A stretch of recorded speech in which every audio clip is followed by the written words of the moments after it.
Hey, what's up everybody? This is TSquared. And this is Mrs.Violence, and we're doing a dual commentary on episode 8 of the controller Battlefield 3. The finals, 50 grand on the line. So there's lots of firsts on this one. It was the first time playing with, the controller on the actual show.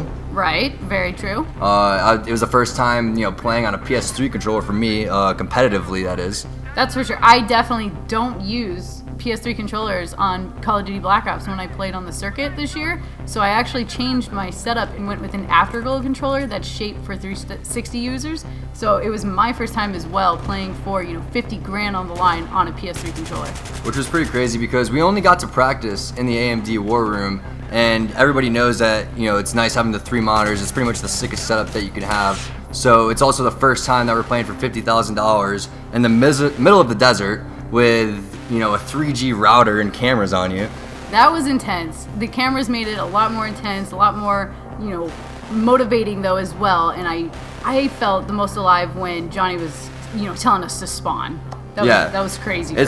It's surreal when it all starts and Johnny's like, 1, 2, 3, or 3, 2, 1, go, spawn. And, it's so fast, because they did that in the physical challenges, and they're doing it in the game, and the adrenaline's going. So it was pretty crazy, trying to calm your shot down at first, especially since it's the first time that we've played, Operation Firestorm. And new map. It's the first time I've used that scope or that gun. Proofy actually recommended to me to use that. I don't know if that was a Sir Sketchlab play to use the ump, or if that was what he thought was the best gun. But I wasn't used to it, but I trusted him because he's so sick at these type of games. These type of real shooter games, and which was crazy to see him back out like that. Right. I really thought he would have played because this is something he loves to do. He loves military first-person shooters, and it was a tragedy to see him go. We only played the beta at this point. We weren't really familiar with the game. I don't think that he was scared to play, but maybe when the producers were kind of getting on him saying, you have to play. Proofy doesn't need the money by any means, and you kind of forget that the cameras are there.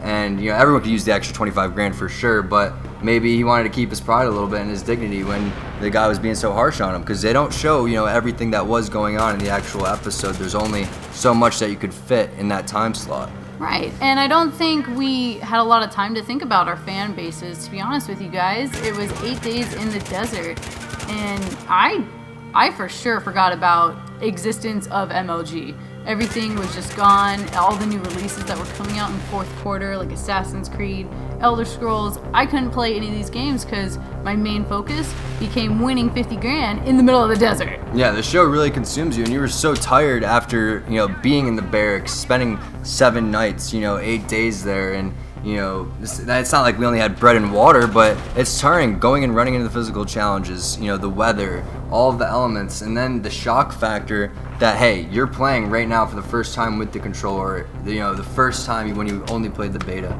for $50,000 when you didn't think that you were going to play at all. And I was like, hey, are we playing on, PC? Are we playing on 360, PS3? Are they gonna throw something else on us? I thought they were gonna do the old switcheroo. Now this is where is Freddie W on our team? Is Johnny on Kelly's team? They were gonna do a switcheroo, or maybe to the fact where they were gonna make the finals on PC because maybe whoever won the physical challenge, they had the most experience on the PC, on the AMD, and all that jazz.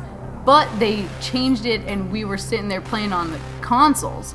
So I was in shock because I really did think we were going to have to play PC, and Edgar was going to be all godlike, with WASD all down to a, He's godlike right now. At least he has 2 kills. Seb's got the giant goose right now, and you just got taken out. So I actually thought we were definitely playing on, the AMD processor, and I was completely shocked when everything was going down. But as you can see, I'm playing pretty decent right now. We were actually up in this game.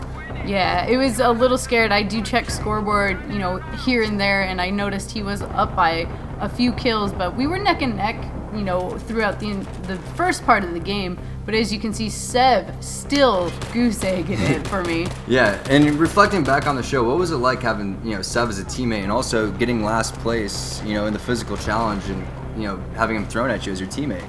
Well, I didn't really enjoy getting last, of course. I never like getting last in anything I do, but the fact that you did pick Edgar and you got the winner of the show without you guys being the team that you were, none of this would have been possible. And I'm really glad no one picked Sev because during the practice rounds, he was good. Everyone says he was bad. Wrong. He was awesome. It's the way he sat. I'm telling you, it's the way that he sat when he played. It just looked like he had something up his butt, like something crawled up his butt. It was really bad, and I'm sorry, Seb, to say that, but I'm glad that Kelly taught you how to fix your sitting stance, because guys, you have to like actually sit like you're in the game in order to be good. That's the first tip that you have. But we're actually still up 15-13 right here, which is crazy. And I did pick Edgar because of his physical attributes, because that was one thing I thought was really cool about this whole competition. This is something that's never been done before. You know, shout out to EA, GameSpot, and Bina Murray for getting together on the sick idea.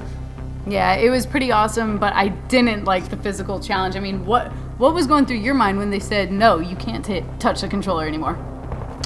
I was like, all right, well, I guess I'm gonna have to step it up physically. I was actually doing push-ups in between scenes, and I was like, all right, let's go. And I was training Edgar the whole time on how to be, good at Battlefield 3, and that was my main focus. If I would have maybe paid attention to the maps a little bit more, when Edgar was playing Operation Firestorm, I think I could have did, a little bit of a better job. So, shout out to you for doing, so good. I was there for two reasons. One was, I knew I was going to get a chance to play Battlefield 3 early. I wanted to get the game early, get my hands on it so I could train for the $1.6 million tournament. And I knew it was going to be some sort of physical part of the game. Yeah, I didn't. Basically, I had no idea going into the show. I had a feeling that. I wasn't going to play. I had no idea. I brought gamer grip. I brought my gunners. I brought everything I needed to game that week. And for it to not happen was a huge, huge, huge shock to me. But it's such a cool way to, get everybody involved and to get people thinking outside of the box that, hey, if this is a noob and he can go out and, get 5 kills and I got 10 kills right here, you can go out and get good really fast. It gives people other hope to play a game that originally they think is impossible. You're like, man, I can't go out and shoot as good as Kelly. And, that's what, you're doing a great job of showing people can do it. Right. The first second of the game, I mean, I just love the guns. I love the AK-74, during the beta and during this time right here on Operation Firestorm. And I start picking up pistol kills. I get a good feel for my pistol, and that's the beauty of Battlefield is the pistol. I think it's my favorite gun, guns of the game. You can pick up kills really quickly. The score could be, I could still be in this game at any point. It's 15-23 right now, and if I pick up these kills quicker than that, I could, potentially get a 6-piece, a 7-piece, an 8-piece, and catch up instantly like that. Yeah, and we're looking at 19 for me, 11 for TSquared, 3 for Seb, and 5 for Edgar right here. And as I spawn crates, my favorite area of the entire map, as you can see, picking up a double kill with Edgar along with it. And it was just that's huge right there. That was huge. If you take down Edgar, that means that he can't get kills for at least the next, say, 6 seconds, 7 seconds. Correct. And he may get a bad spawn and die again. And if he does kill you, then you're put in that scenario where he's down. And look what you go on to get. Go on a killing spree. I pretty much go on a rampage. That's where it ends, right there. Right here. I'm not done. I'm not done. I go and take out Big Daddy T2. No, well, that's where it ends for me, is what I'm saying. Oh, okay. As well as Edgar. Right there for 821 points, and I thought that was just when I went crazy in the game. I exploded. That's when Johnny, grabbed the big check, and I thought they were gonna pour a, giant thing of Dr. Pepper on top of your head soon. I really did too. I was a little scared, but I was spawning here, and I've still got hope. As you can see, I'm still trying my butt off. I'm thinking, all right, what if I get a 20-piece? It could be the greatest thing ever.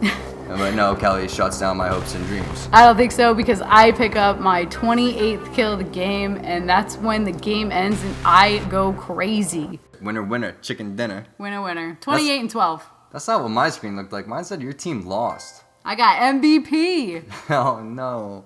Congratulations, though. You deserved it. And we're going to be coming out with tons of content. Check out our montage teaser right below. It's pretty sick, and that's just after a couple of days of playing. I'd say we got about 40 hours into our battle log. We're going to be coming out with tons of tips and videos. We have our montage coming out next Friday at 11, which is when the controller aired. So shout out to GameSpot, EA, Bina Murray, and thanks again for tuning into the commentary. I hope you guys enjoyed it. See you guys. Thanks.